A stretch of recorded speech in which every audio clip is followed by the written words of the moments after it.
bombastic side-eye, criminal offensive side-eye.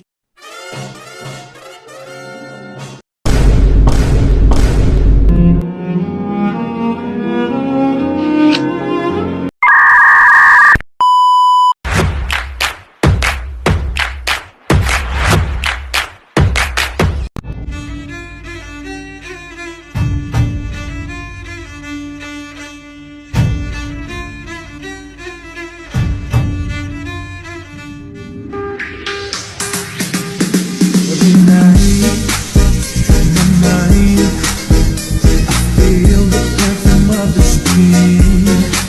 Baby, I won't deny you're the lady of my dreams.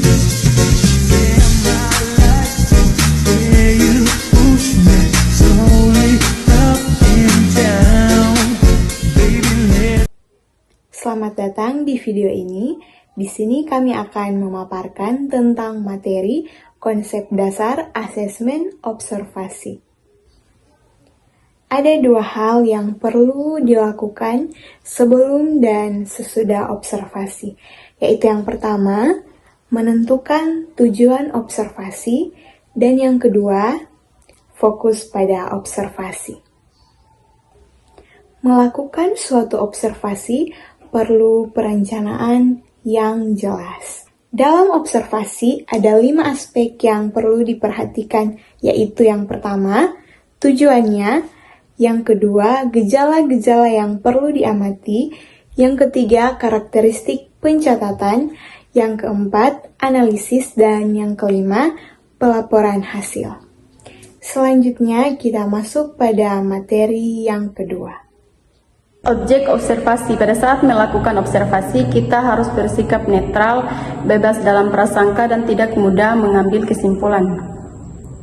Observasi sehat jasmani dan rohani, mengenal latar belakang sosial, budaya, dan agama.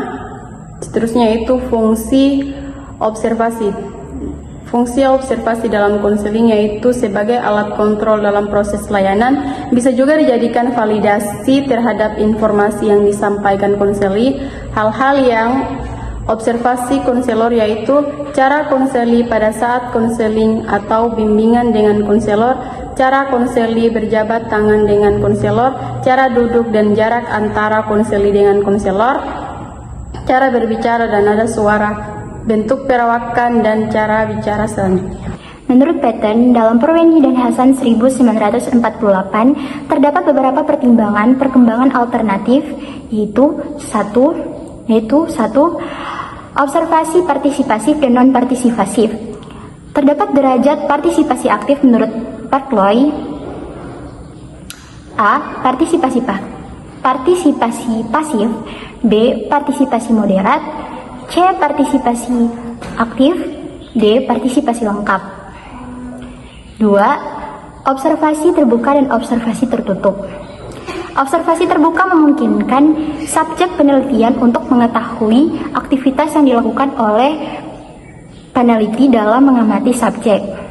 Sedangkan observasi tertutup memungkinkan peneliti untuk melakukan penelitian tersamar agar tidak diketahui oleh subjek penelitian. Observasi adalah metode pengumpulan informasi atau data dengan cara melihat, mendengar, atau mencatat suatu peristiwa atau fenomena secara langsung di lapangan. Ini dilakukan tanpa mengubah atau mempengaruhi objek yang sedang diamati. Tujuannya adalah untuk mendapatkan pemahaman yang akurat mengenai situasi, perilaku, atau proses yang sedang terjadi. Contoh sederhana dari observasi tersebut adalah ketika seorang guru mengamati perilaku murid-muridnya di kelas, atau ketika seorang peneliti melihat interaksi antar lawan di dalam bebas. Observasi membantu memahami fenomena secara mendalam dan berdasarkan fakta yang terjadi di lapangan. 2. Berdasarkan sifatnya. 1. Self-monitoring. 2. Situasi diciptakan. Yang ketiga, campuran. 3. Berdasarkan sifatnya. Sistematis sudah diatur berdasarkan masalah dikehendaki. Non-sistematis apa saja yang bisa ditangkap. B. Instrumen observasi. Cara menyusun pedoman observasi yaitu menyusun dengan bertolak dari pikiran rasional atau berdasarkan pada pengalaman, yaitu pedoman observasi yang dilakukan dengan melihat aspek yang hendak diobservasi berdasarkan pada pikiran rasional. Penyusunan dengan bertolak dari konsep atau konstruk yang telah mapan. Berikut beberapa instrumen observasi. 1. Daftar cek. Daftar pengamatan, observer tinggal mencek yang cocok dan tidak cocok. 2. Catatan anekdot. Tipe deskriptif, catatan yang menggambarkan perilaku, kegiatan atau situasi dalam bentuk pernyataan yang bersifat umum maupun khusus. Tipe interpretatif, catatan yang menggambarkan perilaku, kegiatan atau situasi dalam mana menafsirkan observer didukung oleh fakta. Tipe evaluatif, catatan yang menggambarkan perilaku, kegiatan atau situasi yang berupa penilaian oleh observer berdasarkan ukuran baik buruk, benar salah, layak tidak layak, dan dapat diterima tidak dapat diterima. 3. Skala penilaian. Pencatatan gejala menurut tingkatannya berdasarkan skala yang telah disusun sebelumnya. 4. Alat-alat mekanik. Menggunakan alat-alat mekanik, CCTV, kamera video, dan lain-lain. Cara mencatat hasil observasi. Ada 3 cara yang bisa digunakan untuk mencatat hasil observasi. Cara yang pertama, on the spot. Cara ini dilakukan dengan mencatat langsung saat observasi berlangsung. Metode ini memungkinkan kita untuk menangkap hasil detail yang mungkin terlupakan jika ditunda. Yang kedua, dicatat sesudah observasi berlangsung. Pada metode ini, kita melakukan pencatatan setelah observasi selesai. Meski lebih praktis, metode ini membutuhkan kemampuan mengingat yang kuat. Cara yang ketiga, mencatat keyword atau simbol. Dalam metode ini, kita menggunakan kata kunci atau simbol untuk mencatat poin-poin penting selama observasi. Ini membantu mencatat lebih cepat dan efisien. Yang kedua, prosedur observasi. Ada beberapa prosedur yang bisa digunakan dalam observasi, yaitu yang pertama, specimen record.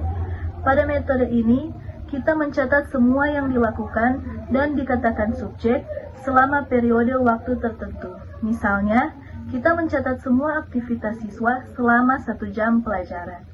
Yang kedua, event sampling.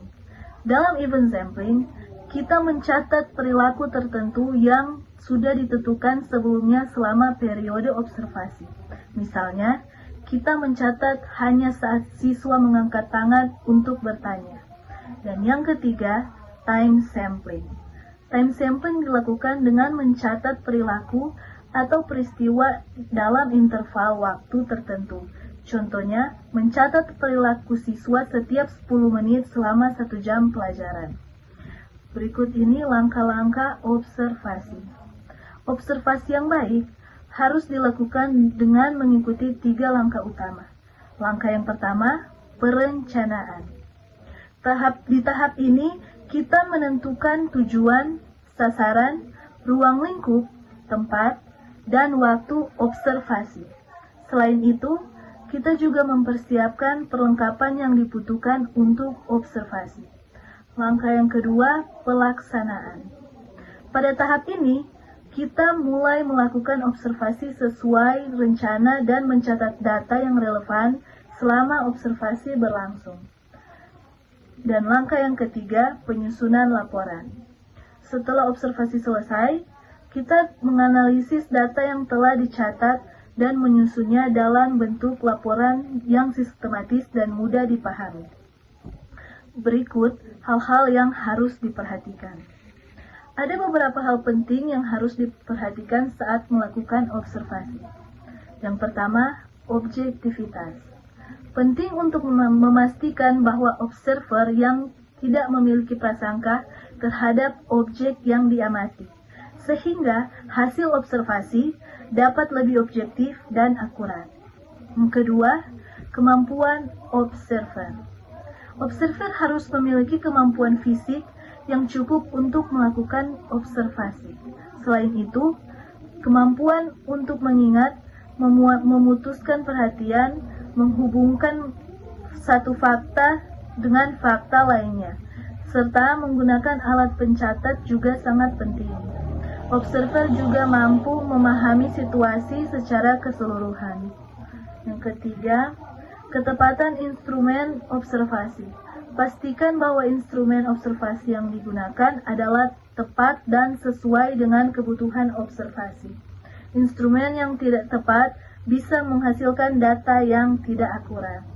Jadi, kesimpulannya, secara keseluruhan, observasi yang baik membutuhkan perencanaan yang matang, pencatatan yang tepat, dan kemampuan observer yang mumpuni. Dengan cara ini, hasil observasi akan lebih akurat dan bisa digunakan sebagai data yang valid.